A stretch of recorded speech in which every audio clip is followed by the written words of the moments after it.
I'm Virginia Hill with the Woodlands Oral History Project. We're in the downtown offices of the founding developer of the Woodlands, Mr. George Mitchell. We're here to talk with him about his work in creating the Woodlands. And Mr. Mitchell, thank you for having us. It's a pleasure to be here with you. There's been a lot of information put together, like I'm sure you've read most of it. But I'm sure there's always some other things that are worthy of going over. Let's see what happens. Well, it's always the best to hear it from the actual person, too. So my first question is, you worked on this project over 30 years ago. You actually, I read today, you were in it for 30 years, and now it's been over 30 years. Yes. And I was wondering, does it seem that long ago, or like just yesterday? Well, it seems not that long ago, but not just yesterday, because there's a lot of things we had to do in between. So, but we had a very good team that we put together, people. You were first successful in the energy business. That's right. And then you expanded into land development. How common is it for oil or energy people to go into the land development business? Well, there are a few of them like Gulf and Shell. That they were getting ready to do some land development too, even though they were mainly oil and gas people. So they were toying with some developments. Gulf did up at Columbia and that area, and Shell has some, and I think Exxon did the Kingwood project. So they were energy companies, and they were doing that. But then, what about independent oilmen like you? Well, individuals? Very few. Very few. Very few got in the development business. What was you got into the land development, what was the land development that you were in before the Woodlands? Well, it was very minor land development. I would say that we would take on a piece of a subdivision that you might have built over a 2-year period, 40, 50 houses, in the range of at that time, of $150,000 to $250,000 houses and lot. And so that's about the magnitude of what we did. Now at Pirates Beach in Galveston, we did really a fairly large development of second homes. And that has a different character than what you talk about in Woodlands or anything else we did. So those are the experiences we had, little experience on it, but not a lot. Well, what was it about land development that originally got you interested in it? You know, what sparked your interest? Well, you know, we're always in energy business. So there were a lot of ups and downs. And the price of oil would fall down $6 or $8 a barrel. We're trying to figure out what the hell we're going to do now. And therefore we'd try to figure out some angle to make some money and still do things that we thought were useful. So that was the reason we did it. Well, in that period that you were working, it wasn't a very long period of time, but would you say, did your ideas change, or you became more interested, or how would you say your ideas about land development evolved before you were in the Woodlands? Well, the Woodlands concept came from a different slant. What happened that in the 50s, 60s, and mainly in the 60s, I was a member of the Young Presidents Organization. And therefore, the Young Presidents had a talented group of people as a membership, of people who were under 40 and were doing major projects of some over $3 million cash sales a year. To national or local? They were national. But they were entrepreneurs, and there were really a lot of talented people that were in that business. They were identified as being an unusual group of people because they were really quite smart and had been in business world. And when I knew a lot of them in YPO, we call it YPO, they really had a lot of talent within the organization. And therefore, being a member of that team, that's when I got the idea to do something more. See, what we would do in the Young Presidents, you'd go to what they call the University of Presidents every year, where they'd all meet. And one trip, would go to Europe during a couple of years. About every third year, we'd go on a major trip to Europe or somewhere. And we've been as far as Egypt, as far as Europe, as far as China. So they'd go as a group. And the group had such prestige, they could get the top talent of that region to talk to you, to tell you what's going on. Now, what interested me in the 60s, being a member of the Young Presidents Organization, as a team, we would go around the country on very special occasions to see something that's going on we thought might be important. So, as a member of the Young Presidents Organization, we went up to Bedford-Stuyvesant, New York City, and got a good rundown. I was about 64 or 5. Which is, it was government housing. What happened in New York City is that the black people were mistreated. And we met people in New York City in the early 60s that had really graduated from Harvard but couldn't get any financing on anything. A very serious problem. So that disturbed me, but that was one year that we did that. The next year, we went to Bedford-Stuyvesant, not New York City. We went to the Watts Deal in Los Angeles as a group of about 10 YPOers. And we'd always have talented people in that region to talk to us about what was going on. I became concerned about that time, about 66, that our urbanization was not going right, and that we could do something better and different. And that's where the Woodlands concept came together. So we went to the West Coast and saw where the riots were in Watts. And I came to the conclusion that our urbanization is not working properly around the country. And there are several projects that were going on at that time. Columbia, Maryland's the best one we had found. There's one at Rancho Bernardo, one at Irvine. So I studied those various projects just to find out more about what's going on, and came to the conclusion that maybe we ought to put something together and try to do it better.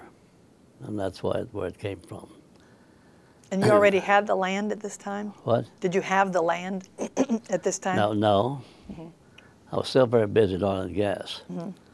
And we had created a good oil and gas company. We found a lot of oil and gas, but we'd go through cycles when things were tough. And then when the cycles were tough, we tried to figure out what else can we do with some of the people we have.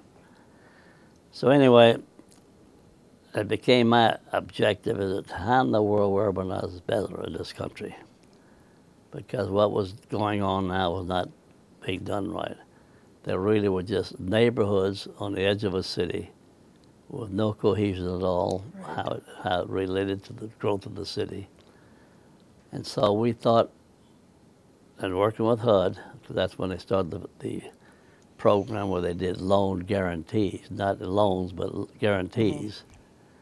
And then we applied because they could get a loan up to $50 million on a major project if it qualified. So then we thought, we'd get organized to see how we could do that, and to do it in this area, because we thought a lot of Houston at that time, and still do. But we found out in Houston, they didn't have the talent to help put it together. So we had to get talent from Columbia, Maryland, and from Irvine. And so that's how we evolved on how do we do a project of this magnitude, which didn't have the expertise within the area of Houston to get it done. So the concept was, let's see if we can make it work, qualify for the federal guarantee on the Title 10, what's called. And therefore, how do we do a better job? Can we evolve a project that is better, although Columbia was well done, Irvine was well done, Rancho Bernardo not that well. So we tried to find out what was being done around the country on a good scale. That was very important. on urbanization. We find out at that time when we went to the West Coast and to Memphis-Stuyvesant that all the major projects, the cities in the country were in trouble. Because what was happening, that the middle-class white were fleeing to the suburbs, and the disadvantaged could not manage their cities. And that happened all over the East Coast, you name it, all of them was that same trouble. And that we thought that we could work within the concept of getting it done and help that situation, make it better.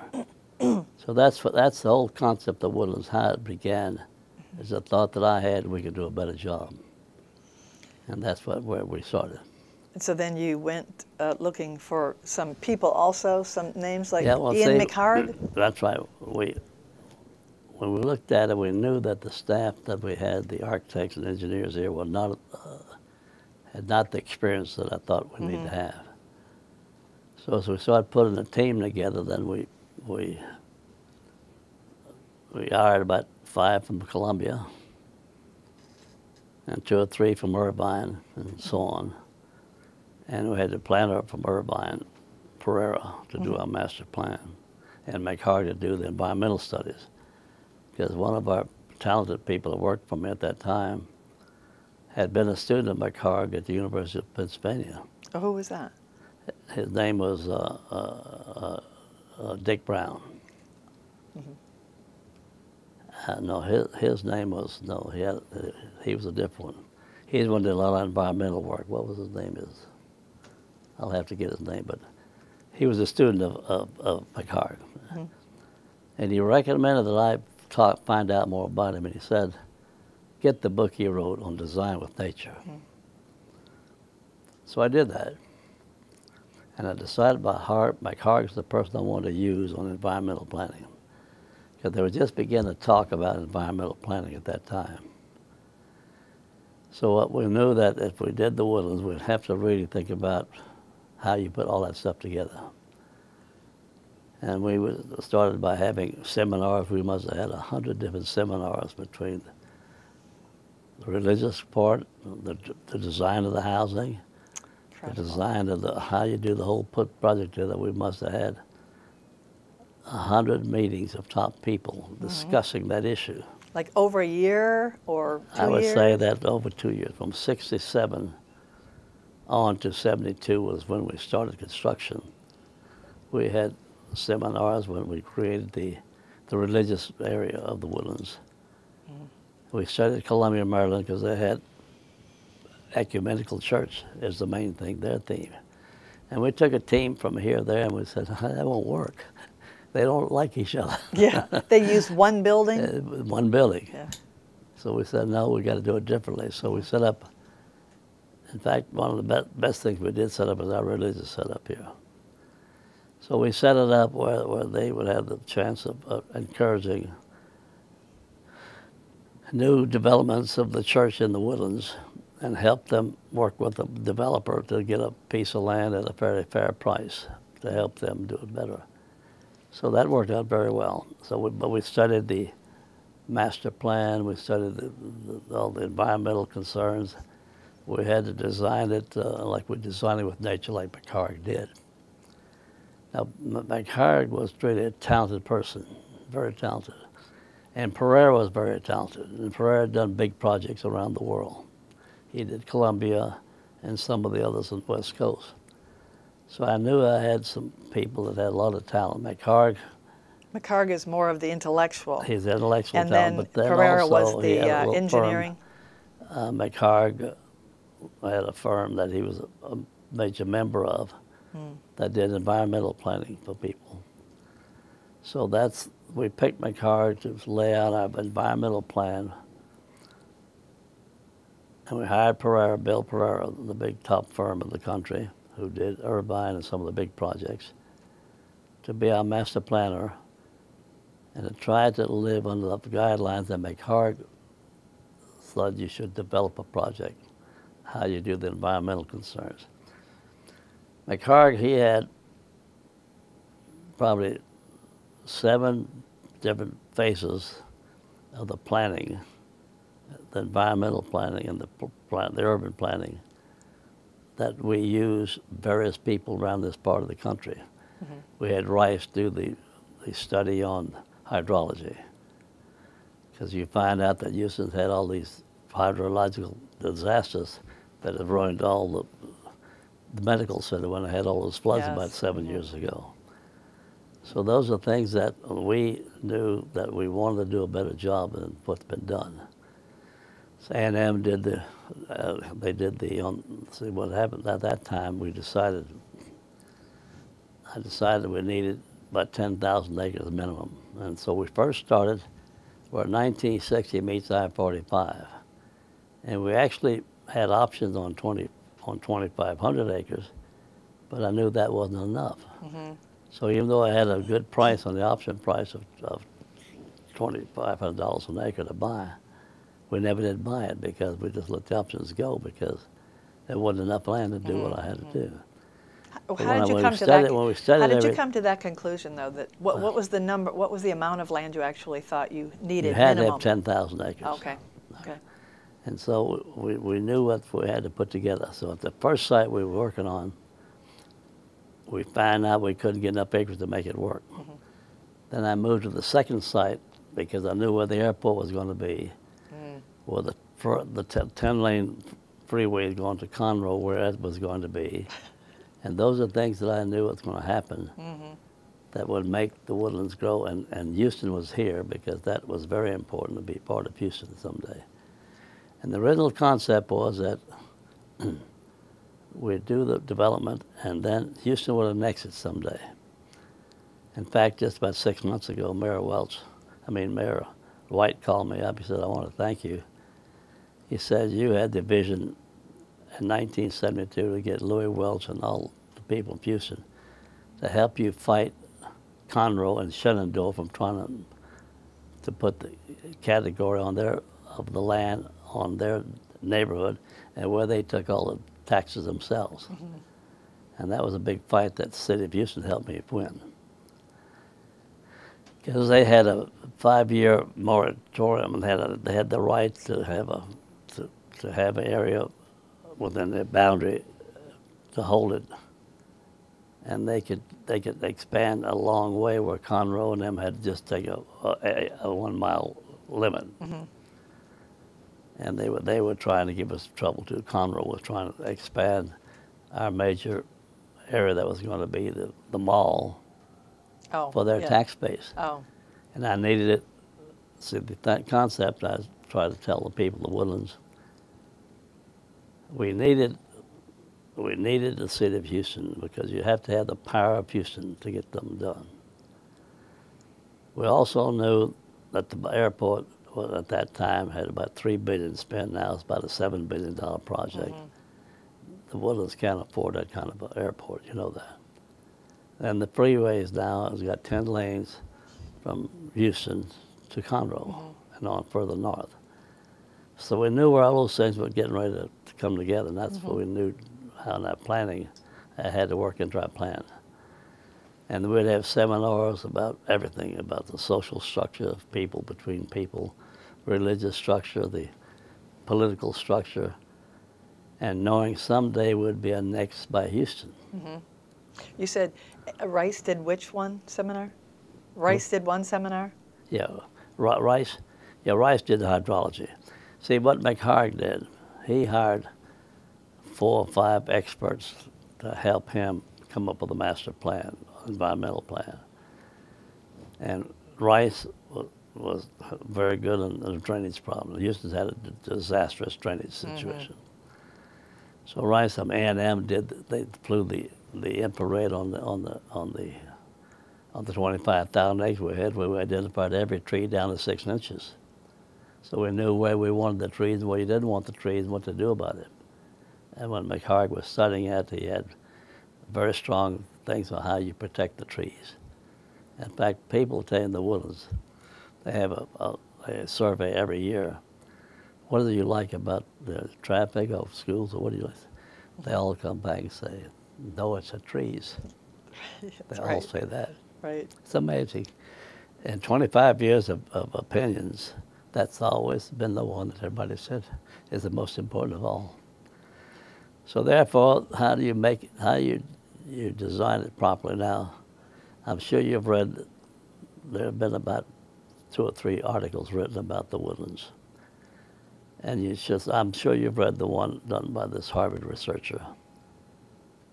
She studied the Woodlands, Irvine, and Columbia. And they were the 3 best in the country, she said. And it was published about 3 years ago, so you ought to be sure you read that.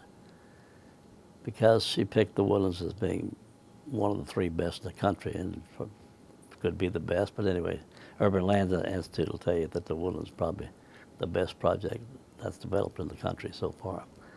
Where Irvine and Columbia are great projects. And in Columbia, Jim Rouse was ahead of us, and I studied Jim Rouse's actions in Columbia. And we ended up hiring quite a few of his people, to the point where he got so mad he sent 2 lawyers to tell me I hired one more, he's going to sue me. So I said, Jim, I got enough. Okay, I'll leave you alone. So anyway, that's what happened. So anyway, the thing is, that's the concept of why did we build the Woodlands? What was the motive? The motive is that I knew that all our towns around the country are in trouble. Yes. And that's what I thought, we got to do a better job. Where did the name come from, the Woodlands? All right, that's the interesting thing. So we had, as we were now starting to design, and we had the team put it together, Pereira doing the master plan, and McCarty doing the environmental plan. And then what we were doing then, so then as I was working on the concept, then we had to work about the schools and worked about social structure. We have meeting after meeting after meeting. And then we're toying with, now we're getting ready to go for HUD for the $10 million guarantee, $50 million guarantee, which is the maximum they would give. Loan is not any gift, it's just a loan. Right, a loan. So we're doing that, so we knew this, that we had to figure out what we call the place.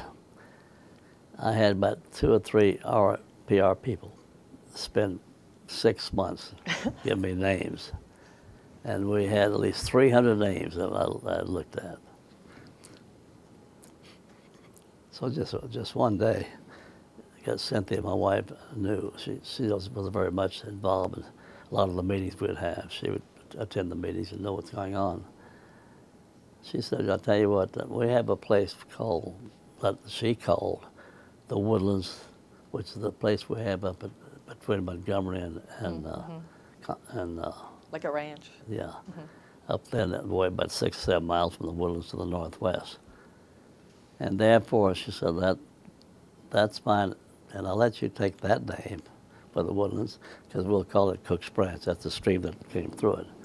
So we have that place that we have that preserve for the cockaded woodpeckers up there, 6,000 acres, that I have as a personal preserve for the family.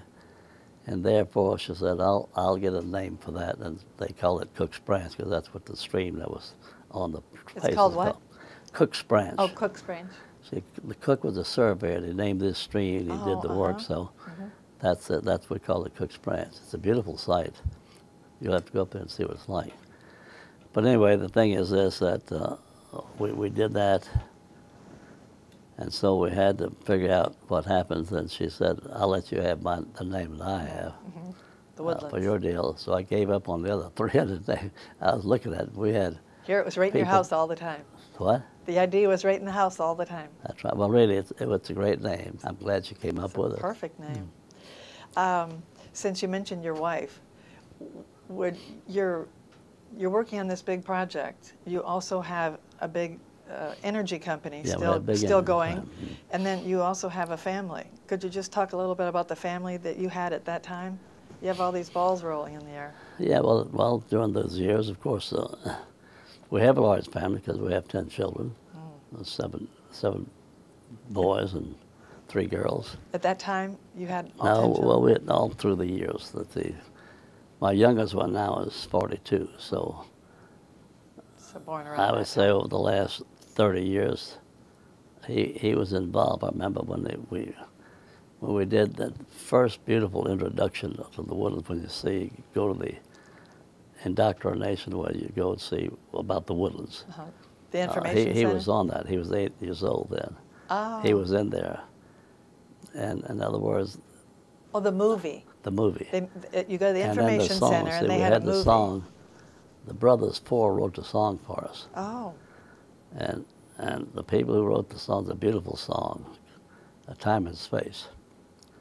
And so there are just so many things that we did that's so different than most. That's right. I wanted to come to that, but just wanted to ask: are any of your family you said your wife was involved in it? Yeah. See, and were any of the children involved? Well, Scott was an architect. So he was very much interested in what we were doing and became an architect. And he ended up being a developer in the Woodlands, and he built 1,000 of the homes, but mainly the ones that went from so the Mitchell 100,000, Scott Mitchell homes. 50,000 to 400,000. He did the Life Farms project. He just left about 4 years ago, went to Austin, west of Austin, because he wanted to do something like that. Still developing. But anyway, he built 1,000 homes in the Woodlands, and was a good, and he helped design the neighborhoods. He knew where the park was going to be, and all the things that was part of we had, the 7 villages designed around there, the 7 villages, each of them about 25,000 acres was the original concept that we had. So he knew how to develop his area. He developed Indian Spring and several others. And he worked with the planners on where you put the houses, where you put the parks, and where you do that. So he was a very talented young man, too. He did a good job. I can agree with that. Yeah. I saw his work. Beautiful work. Yeah. People still love his homes. Yeah. The main components of the plan, it was put together, devised by all of you. Like the housing, diversity of housing was one, right? And then we had housing. We had to deal with HUD originally, because then they backed out of it later on. And so we had about 10% of our early housing to be a rent-assist housing. Then they backed out. They backed out about 10 years later, and then we quit. Although we kept doing moderate income housing and low income housing even after that. Right. So because that was our original concept, we tried to keep it. So having a range of housing prices. Oh yeah, see, is one of the striking differences. We have 7 after 7 are the people that we had, Dick Brown. And you ought to talk to Dick Brown. Dick Brown was one of our planners that came from Columbia. He now works at the University of Houston now as urban planner. University of Houston? Dick Brown, he's probably one of the most important people I had working for me. Because he is the one that worked with me that we designed the concept of the pavilion. Because at Columbia, Maryland, when I'd go up there to look at Jim Rouse's work, they had this 1,000-seat pavilion, which was very popular. Barry Post had put the money up for it. Oh. And very popular. And so Dick Brown would tell me, well, why don't we get a pavilion here? So that's why we put a pavilion together. It took us about 10 years to figure out how to get enough money to do it, because we made a 10,000-seat pavilion, not 1,000. And things like that. And it's still one Cynthia of the... Woods Pavilion, I guess you've been there. Yes. It's a beautiful pavilion. It's one of the top in the country, right? That's right, it is. And it was named after Cynthia, because she was very interested in that, because it helps a lot the young children that they have probably every year. Still do. 5,000 or 6,000 of those in the school districts around Houston and here. In the Woodlands area, the Spring area, to help teach the kids not only rock, but other things too. That's right. And that's right. And then they have a lot of training programs for them. So that's been done well. But anyway, I think that... well, another aspect was having the employment in the community. Yeah, and I say the original concept, which Kenwood did not do, we were going to have a job base in the Woodlands. That was very important to have a job base, because we felt the people who live in the Woodlands, a third would work in the Woodlands area, a third would work in the Houston area, or in that area, and a third would work in the outlying areas. So we had to figure out that not only do you have a subdivision, but you've got to have a total community.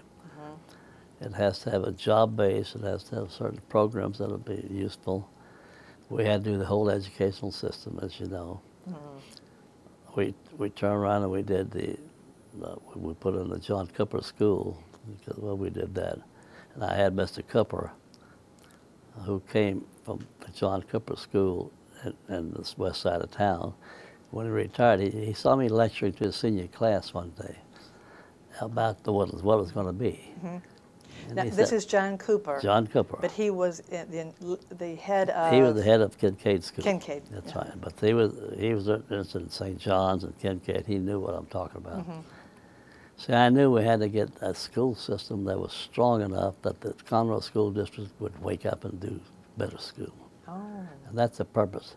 A competition. We helped put it together. We helped give the acreage together. We helped give them money to get started. And I had Katina Ballantyne put the first school together.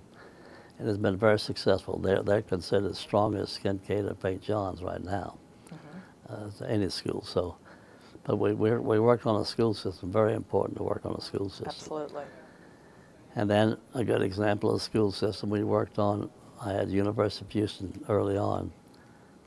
The 400 they looked acres? over the project, and they wanted to be part of it. They had the authority to have a University of Houston and the South Campus, which is Clear Lake, and they had the right to have a North Campus. And therefore, we had set aside 400 acres for them, and they worked with us quite at length for 2 or 3 years trying to get permission to develop it for the school system like Clear Lake, campus they have. But the sorting board wouldn't do it. And the bull and the president and they would block them every year. I'm sorry, who was it that would block them? His name is. I mean, the organization. No, he was a senator, Senator of A&M. A&M didn't want a school system in the Woodlands. Oh, A&M didn't? They didn't. Oh.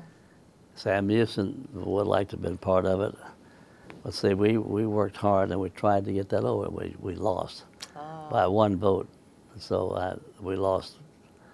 And we tried probably half a dozen times. But as it turns out, what do we have?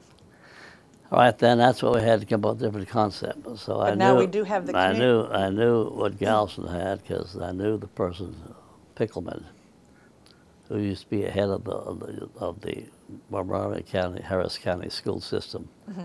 He was head of Galveston, which had 3,000 students. And so I knew that at the Montgomery County one, the head man was getting ready to leave. Errol, he was at Spring Branch. I knew him at Spring Branch when I was on the PTA president one year. And I knew he was leaving town here, so I talked to Pickleman from coming up from Galveston to apply for that position of Norris Harris County. And he left the school system down in Galveston, the community college system of 3,000 students. Well, the first vote we had for Montgomery County failed. For the community college? For the community college. And then we said, well, let's stick with it and let's try it. So we go through another vote and we got it and we won the second time. He got it put together. He did a great job. He had 3,000 students, and when he finally got one here, Montgomery County, and they merged with Harris County and Montgomery County together, he had 10,000 students. Incredible. Last summer, I was with him again. He has 65,000 students now. It's a community college. He's got 4 campuses. Oh, yeah. And also, the next thing we did what we called the upper level school system. We actually helped them, gave them some money and some land. And they created the school system with the 6 universities, presidents, trying to help them get their degrees all awarded by those institutions like A&M, like A&M, U of H, Rice, and so on.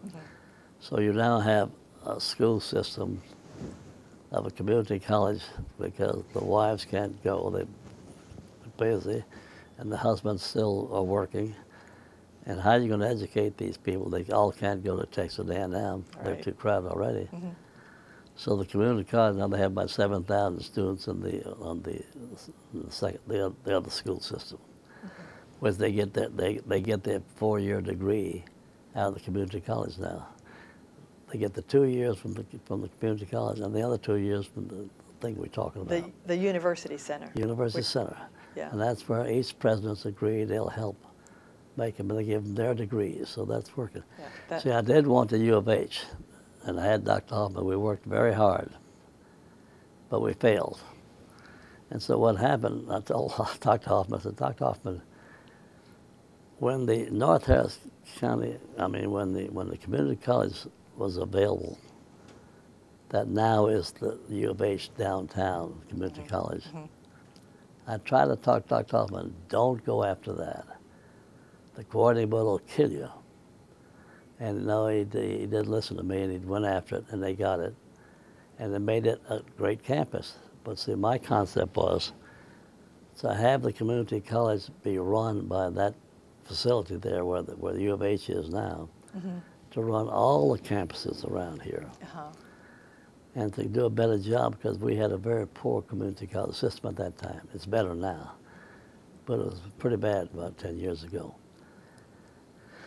So we started the education system, and we created now that they had 65,000 students in 4 campuses here. They go all the way to Humble, they go here, and they go over to Sci-Fair. So they have 4 areas that they get voted. They got the vote approved I believe last month again on their expansion. So here you got the system where you train the people that can't get off to A&M or any place else. Right. They can get 2 degrees, or they can go on and get their 4-year degree if they want. So that's why we tightened up the system that way. Well, how about the research center? All right, the research center. So is it the research center is HARC? That's HARC. See what happened that as we were working, we're trying to build the research ability of the Woodlands itself, have people live there. So the concept was that we would help, and we gave HARC the money to develop their campus. And now they have a good program in that. Now they worked a deal with North Harris County to join them, and they have the right to build their own building on 7 acres that they reserved when they made the deal with North Harris County and trying to take over HARC's deal. And HARC has funding to help them and major reports on science that they're working on deliverability, on sustainability, and things like that, and energy. So HARC is a special part that has more scientific actions going on in there. So I think it has some growth potential too. We see what happens. It came from the idea of like North Carolina. Yeah, well, see, we did a lot of study. We studied the group at Raleigh-Durham, and I went over there 2 times myself. And we talked to them about how to work. And then that's when we got A&M, Rice, and Texas, and U of H to agree, 4 of them to agree to have the campus here at HARC, because they're the ones that own the campus. So now keeping the presidents to keep thinking straight, sometimes they get sidetracked, go another direction. So we have to work with them and try to keep it and encourage them to do some of the things that will help make sense. The different things that you were offering to the community, to offer to the public, were there different opinions about how, what should be offered? Yeah, well, the thing is that, we had U of H possibility. They would have had things. And then we had the community college. Then we have the one that we now have that gives you full 4-year degree, 5-year degree. So I think that, the people have different things. They should work within things. Sam used to say he's had been interested in working with HARC and working with what they're doing. And they're growing pretty well. Sam used to say it's a very good institution. And they've got a very strong following up to the northeast up there. Definitely. Well, the recreational component to the community is quite extensive. Some of the things that we've done is unusual. So when we made a deal, I can't get used to light and power. Help me. I said, all right. I want you all, if you want the contract, because we're going to have eventually 125,000 people. They thought I was crazy, but anyway, I told them that's what it's going to be. And you're going to have 7 villages and so on. And if you work together, then we can probably make this thing work well. So they agreed. In other words, the education system has really been a real good bona fide effort. And then we have a good one here. We have a good one with the community college, and a good one with the additional other work. So I think those are the kind of things you have to keep seeing, that they're separate. They're not like part of the new town. Right. But in the recreational aspects, Yeah. you built the golf course. Yeah. Well, we did The golf indoor course. tennis courts, was that a special Yeah. aspect What we for you? did is that we got Houston Light and Power. They wouldn't do it. I said, all right, we'll get. I said, you got to put all your things underground except the major lines. They said, we're not going to do that. And I said, well, all right, then you're not going to be here. So anyway, I said, all right, well, then give me $3 million so I could get this damn thing going. You're taking too much money. They wouldn't do that. But I knew that the Conroe plant was being built at that time for the competitor for Houston Light and Power. And so I worked out a deal with them, and what they did was unusual. These are the kind of things we worked out. It was amazing. We get the same 2.5% tax that they pay the city of Houston, in Houston itself. The lighting company does. This lighting company pays us that same. And that's where over the last 15 years, I think we've collected about $40–50 million, which we made all our parks, all our hike and bike trails and everything else. And where they did the underground within the neighborhood, and only the main trunk lines where they have been exposed.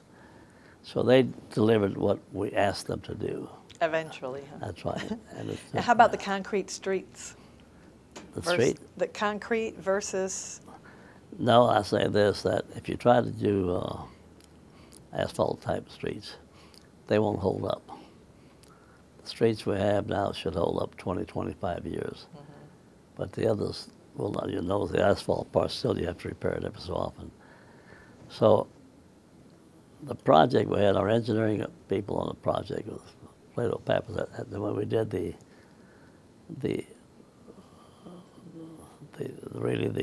Clinthywood Mitchell Pavilion, I had Plato design, we had the architects design that for 10,000 people, because Alan Becker, who I got him to come in and manage it first.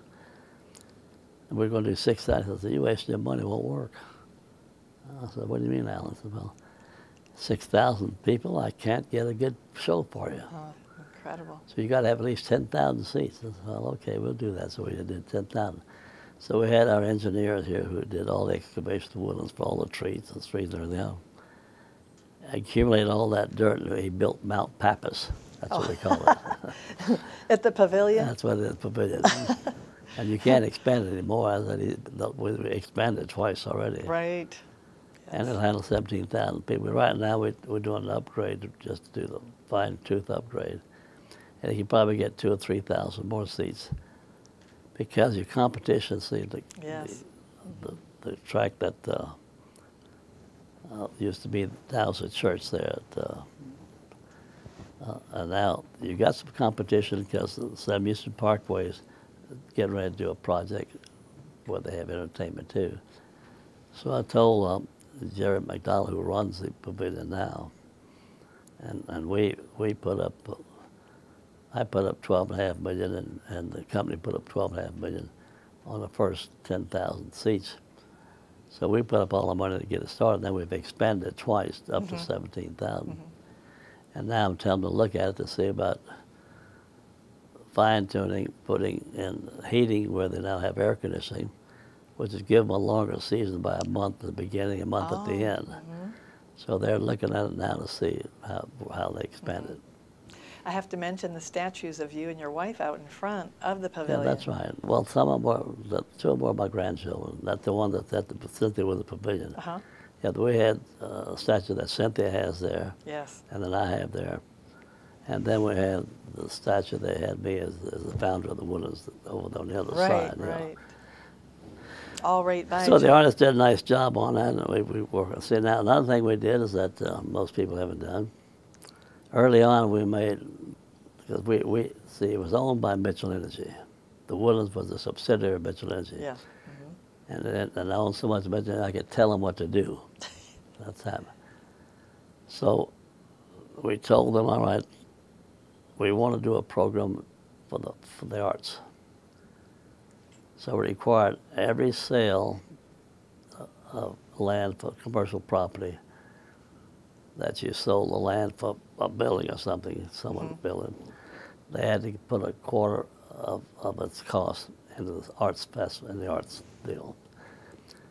And therefore, if you'll notice, have you seen all the lists of, we have some 48 projects around the Woodlands, sculptures. The public art, yeah. Sculptures.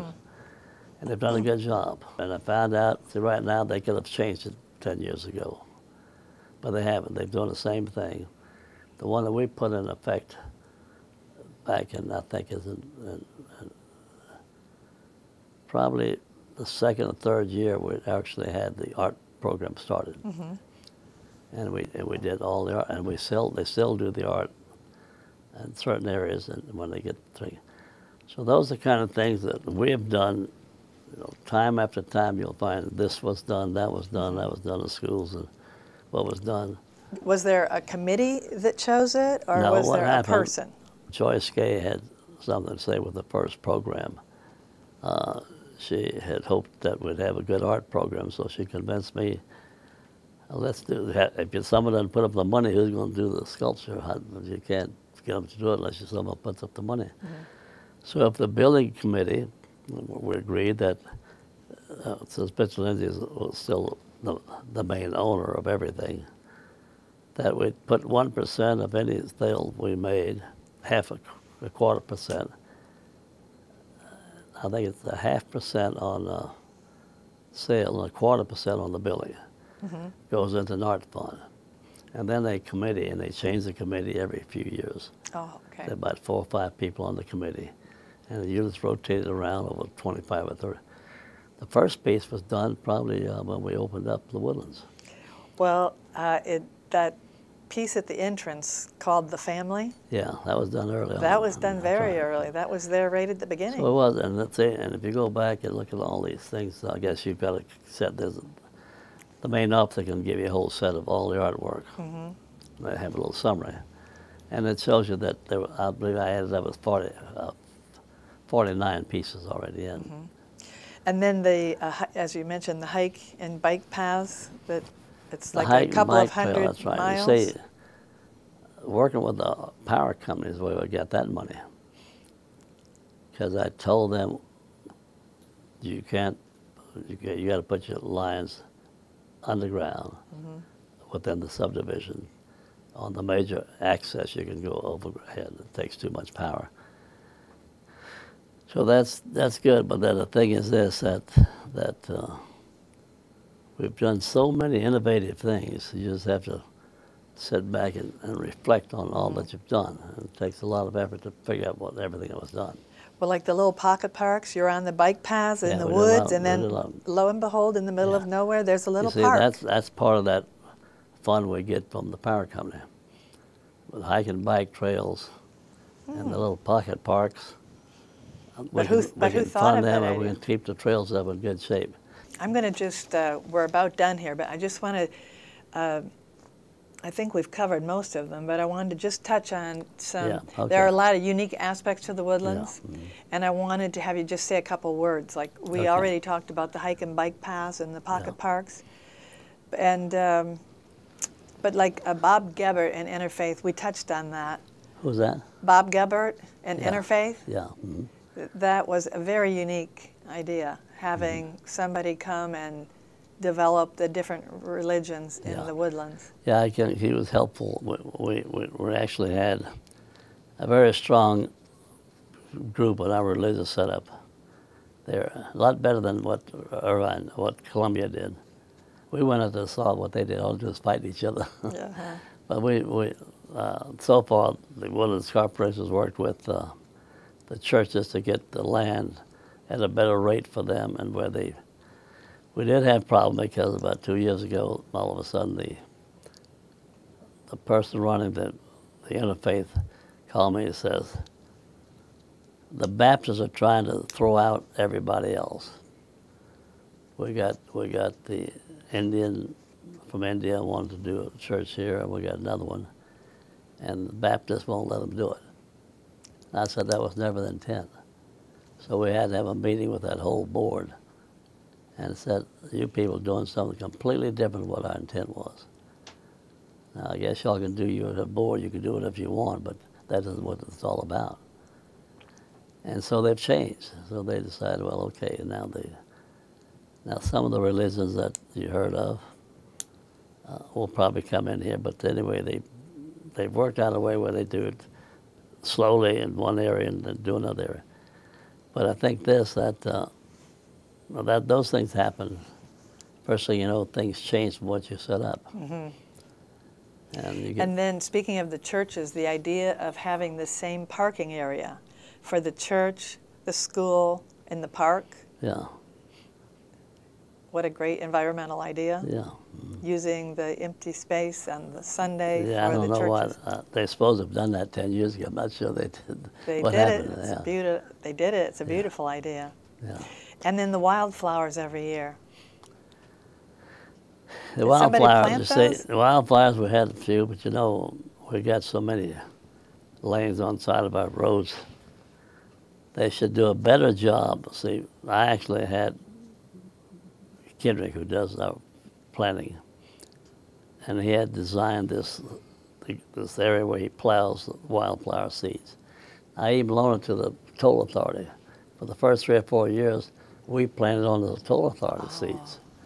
And because that planter does a hell of a job, it plants and cusses them up. The toll authority ought to have one. They got that beautiful shoulders all the way into Houston. Mm-hmm. And now you get a little bit of wildflower, but not like you should have. Mm-hmm. So someone ought to fire them up to do it better. But see, I had the mayor's wife. Andrea? Yeah, whatever her name was. The ex-mayor's wife, and she was working around the airport. She got a lot of planting there done there. So to go ahead and try to get all our shoulders ought to have wildflowers. Mm-hmm. And all the shoulders going into town ought to have wildflowers. Absolutely. And then the planters that we built, that Irvin built, just about this wide, they towed by a pickup, and you can plant 12 rows at a time of wildflowers. Mm. So they could plant that whole area in 2 days. Mm. So one of these days I have to ask our friend that's in charge of all the planting in the Woodlands, what happened to the plan we had 3 or 4 years when we first had toll authority started. So anyway. Well, one other thing is, was it, McDonald's and Exxon, they were sort of behind the trees, or they couldn't have a big sign. Do you remember what that was about? Yeah, what happened when we first started, because we needed money because they had 8 percentage points of fee. I mean, people had to borrow houses, and they couldn't get enough money because the rates were too high. Anyway, so what we were trying to figure out is how to do an Exxon. They wanted to put a big metal sign up there with it. I said, no, if you want to do that, we don't want your money. We don't like all that end here. Mm-hmm. And so they finally put the sign behind and the wooden sign and so on. They've had a very good location with that. They were afraid they couldn't be seen, yeah, they wouldn't make money? Yeah, should be seen, that's right. Mm-hmm. So, I mean, the thing is that McDonald's was the same way? We had McDonald's, the one that you have down at that development, Cochran's Crossing, I guess. Mm-hmm. They raised hell. They wanted to cut all the trees down. I said, no, we're not going to do that. If you don't want to do it, just don't come. We need the money, but not that bad. And they finally said, and that ended up being one of the best projects A big money earner for them? Money-wise, yeah. Yeah, there was always a line there. So Walmart and everything, they moved in at the entrance. And I said, no, you just won't do a decent job on landscape plan. So therefore, if you can't do it better, no. So they moved next door. And now they're building another, I had to get rid of that one. So anyway, but Walmart's changing now, so I think that. They are. How did the idea evolve, or who came up with the idea of when a house is built, somebody comes out and ropes off the area where the house would be built, and then the rest of the trees had to stay? Yeah. How'd that idea come about? Well, you know, and what should be done? And the residents. In other words, I got you know, the upset. private homes. Yeah, I have a private on Wild Ginger. I have a home here. But then I had another little home. I had a little tennis project like we had in Carolina. I was going to build 38 of them. Then I decided, no, we want a better quality than that. Then right on Wild Ginger, they took that little 2-bedroom place and built a big, enormous stucco thing. It's fairly attractive, but they cut 10 8-inch pine down to build. I said, I called the Grogan Mill and said, how could you let them do that? What's the matter with you people? Well, it's already late now, you've already done so. So you ought to charge me $100,000 for landscaping, do it better. But anyway, do you remember somebody? You got each of the villages has a person supposed to be in charge of watching what's happening. To prevent the trees from being cut down. And then that's the main, I think, the citizens of the Woodlands have to prevent those things from happening. They got to really speak up when something's wrong. Are there covenants in place, or it's up to the people? Yeah, they have covenants in place, yeah.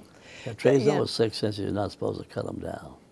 Less than, if it's over 6 inches. That's yeah. right. There was something about Plato Pappas. You raised turkeys. Do you remember? Turkeys? No, I raised turkeys at my place between Montgomery and there, and I just let 60 hens and 20 drake turkeys go, and they already got hatchings already coming off. Wow!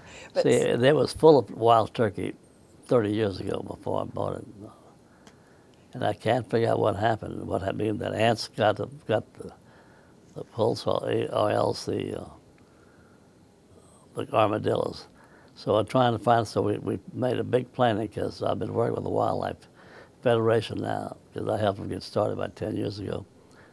It took me 5 years to get them to do it, so they finally got the birds for me. I had to pay for them, and we got a monitor now from Sam Houston, from Macanoca's College, tracking the birds and saying where the so we got the cockhead woodpecker, and then we got the turkeys coming up now. We're seeing.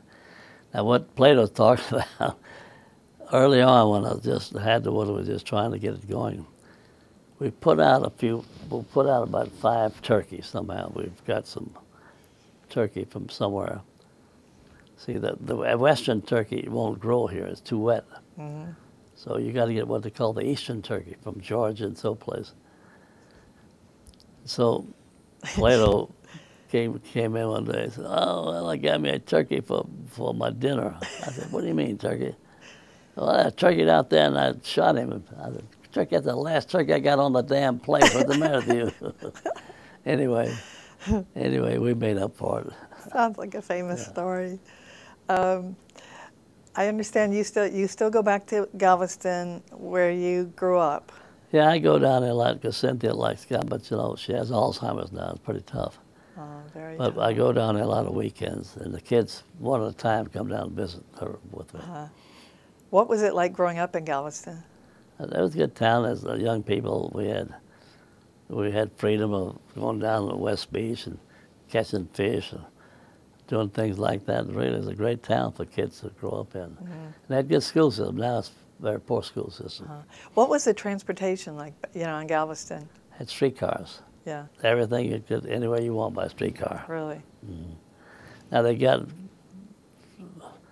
a system now, but they're talking about improving the streetcar system again. Yes, isn't that odd?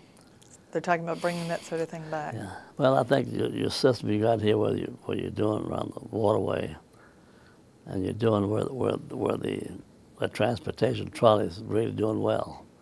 Now, well, I think a lot more people going to be living near the waterway area. Yes. There's a lot of things, so we'll see. The one thing we're trying to figure out, how do you evolve without everything out in the hinterland, and have enough downtown people make it stream. So the downtown, they're doing a good job on making it. Downtown Houston? Yeah, here. We haven't talked about, I don't know if there's anything you want to say about the town center, or each village had its own shopping area, and then there was the town center. One thing I did want to ask you, why Lake Woodlands? Why did there have to be, or did there have to be, why did you make Lake Woodlands? Well, because we felt it would be important for the Woodlands to have a lake in there. It's just an amenity? Just for... It's an amenity mainly, but then you see, as you have the housing that's coming out now, a lot of them are apartments, and we're trying to get more density for the downtown, not to have everything out in the suburbs, and downtown have a area of living. So I think that they've done a pretty good job. See, we lose control of what happens on that for the last 10 years. So far they're doing a pretty nice looking job. That Market Street and downtown looks very interesting. Very good. And then Dick Brown worked with me to do the waterway. We saw that drainage ditch, and we knew it came from up to the north, that goes all the way down to the south, that we could convert that into a 1.5 mile waterway, and that's what we did. Brilliant. And now it's beautifully done. I think it'll add a lot more. It's going to be. Yeah, I think it is. Very, again, like San Antonio, an idea there and better done. See, and we got some help from HUD on that too. But most of it is done by us. But anyway, it's beautifully done. I think the downtown's going to be a very beautiful area. It is. I tell you what, if you go at night, I went to night for the first time, behind the Marriott Hotel at night. All the night lighting in it, just gorgeous, really. It is. Absolutely gorgeous. You see, my original concept was, and I'll have to tell everybody that's the way it was, the original concept was that it would eventually be part of Houston. Because that was what I was trying to prevent, the towns not being able to manage their towns. And if Houston had the tax base, it could help manage it. I think what they've decided to do now is better when they're trying to get within the confines of Houston, that has a big tax base. Okay, but then they can do the things they can do, like schools and safety and things like that, and let Houston worry about getting a $7 billion airport built, getting the water from the Trinity you're going to have instead of groundwater.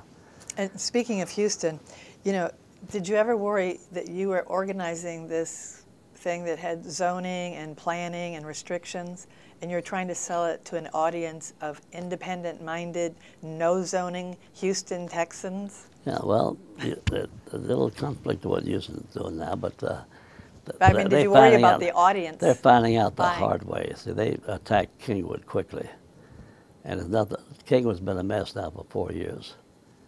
You see, they annexed Kingwood early on. Right, that's right. And Kingwood, I tried to get them to just hang in there, because let's see if we can't get it. And we got, our legislators helped us work it out with the state. Not to let Houston annex it now, but not to let someone else annex it. So Shenandoah's been trying to do it, and so has Conroe. Get the city council to help me fight that lawsuit against Conroe to stop them. So that's how that happened. Politics are a big part of it, of the whole process. Right. A lot of politics. Now Shenandoah, they had a little piece because they were right there. And see, they only had the right for 1 mile jurisdiction.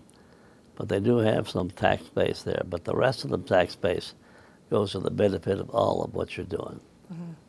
And so this new relation where your tax base is enlarged will help you continue to do the artwork and the bike paths and everything. Do you remember the opening? Yes. The 3 weeks, 20,000 people? Yeah. What were you thinking about at that time? Were you like kind of worried or relieved or? No, I think that now, the thing that bothered me that, well then shortly after the first year, interest rates went to 8%. That really hurt the sales. Well, just like oil and gas prices have gone up and down the last 50 years too. So we think you can ride it out, but we've had to ride it out because energy was strong. But even with energy, we've had problems at certain times. And so, and the pavilion was named after Cynthia because she deserved it. And it's a great project. And Hark is a great project, but the school system is really a wonderful project too. And the school system where we have the Cooper School that does great work, and that the Houston School District, I'll leave the Montgomery County School District, whatever it is, has to be good or the other overshadows them. Mm-hmm. That's the purpose of the private school, and that was my purpose. For 600 to 800 people is not enough. Mm-hmm. But if it creates better schools for all the schools, then that's important. You always seem to be very forward-thinking. And I wonder, were you like that when you were young? You were always looking forward, thinking forward? Like when you were young, were you daydreaming about what was going to happen in your future? Did you have plans? Well, naturally, we originally designed it for 125,000 people. And we originally designed it that because the tax base would be such that Houston would need it to help manage better. But what they've finally worked out now is even better, that when you become a separate municipality within the jurisdiction of Houston's big tax income, mm-hmm. and they let you do this, but they do that, I think it's a lot better related, because Kingwood is still fighting over there. Yeah. There's a lot of little details we could talk about, but one thing, just the home, I think it's interesting to note that the buildings you built, the homes you built, the Woodlands, everything was contemporary, the structures. And when you look at what's being built now, it's traditional. The buildings, people are going back instead of forward. You were... Well, it may be, but you mean the people who build their homes, that build their homes? Well, the buildings, the builders, the Woodlands Inn, everything was, the schools, mm-hmm. all the structures were contemporary in style. Yeah. Mm-hmm. But now the new Woodlands High School is traditional. The shopping centers that you look around, they're all traditional in design. Well, they ought to get something, they ought to get good design in there somehow. I haven't noticed that, but anyway, it's something they ought to watch out, because you're right. We've been working with A&M at College Station, building a new building up there for them, and helping them on the campus at Galveston to do a better job. So we're trying to figure out how to do it. Now, I haven't gotten that, but I'll have to talk to Tim Welbus and them, Alex, to see what's going on. Well, do you think all the big goals that you set out to achieve, you achieved, it sounds like? Yeah, I think that they're still on track. The fact that we got the idea that you could make a separate town within the jurisdiction of Houston's extraterritorial is a good idea. That what came about in the last year or so, mm-hmm. mainly because we got enough time to get a chance to mm-hmm. work on it. So I think let's see how it works out. I'm not sure when all the final vote is about incorporation happens. I think you're still waiting for that. I'm not sure. Something that I meant to talk about earlier, in the first 5 or 10 years of the Woodlands, you had, I think it was every 2 years, it was scientists and so, I'm not clear exactly, but you had these conferences at the Woodlands Inn. Yeah, well, I used to have conferences 10 years? on see, one of the things that Hark is interested in, I'm interested in, is sustainability. Mm-hmm. You see, we talk about global warming. That's just one part of sustainability. And so I've been working on energy problems too, and still have to do. So I think that one of Hark's directives, and the one that gave a contribution to the Academies of Science, is on sustainability.